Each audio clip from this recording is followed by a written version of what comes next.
Entertain کرتے ہیں بہت سارے پروگرامس میں. آپ نے ان کو لائیو سنا بھی ہوگا. سنیے ان کی خوبصورت سی آواز. ایک چھوٹے سے بریک کے بعد آپ کی خدمت میں حاضر ہوتے ہیں. یہ آپ کا اپنا پروگرام ہے زندگی radio web T V Chicago U S A ہے.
سفر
زبردست بہترین پرویز اکرام صاحب نے تو سما باندھ دیا. بہترین میرے ہم سفر اور ان کے ساتھ آونی بھی تھیں. آپ نے ان کو خوبصورت آواز میں دونوں نے گایا یہ گیت اور آپ کو یقیناً پسند آیا ہوگا.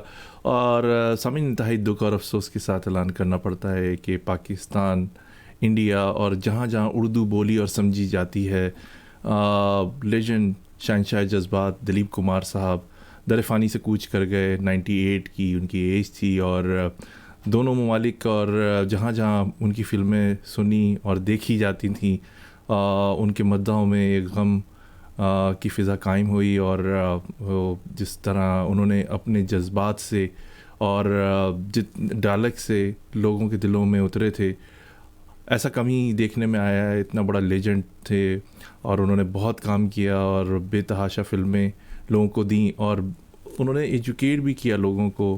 یہ ایک بہت دکھ کی بات ہے. ایک بہت بڑا سرمایہ تھا ہمارے ملک میں، لوگ سنتے تھے اور انڈیا میں بھی سنتے تھے. جہاں جہاں اردو بولی اور سمجھی جاتی ہے وہاں ان کو سنا جاتا تھا. اور دعا گو ہیں کہ اللہ تعالیٰ ان کے تمام صغیرہ کبیرہ گناہوں کو معاف فرمائے. اس کے ساتھ ہی سامعین محمد توصیف صدیقی کو اجازت دیجیے. اللہ آپ کا ہمارا سب کا نگہبان. اگلے اتوار کو دوبارہ آپ کی خدمت میں حاضر ہوں گے. پاکستان کے وقت کے مطابق رات 11 بجے، USA شکاگو کے وقت کے مطابق 1 بجے، نیو یارک 2 بجے سنڈے، کینیڈا 2 بجے سنڈے آپ کی خدمت میں حاضر ہوں گے. آپ کی جانی پہچانی آواز کے ساتھ توصیف صدیقی آپ کا میزبان ہوگا. اپنا، اپنے اہل خانہ کا، اپنے دوستوں کا بہت خیال رکھیں. سلامت رہیں. اللہ حافظ.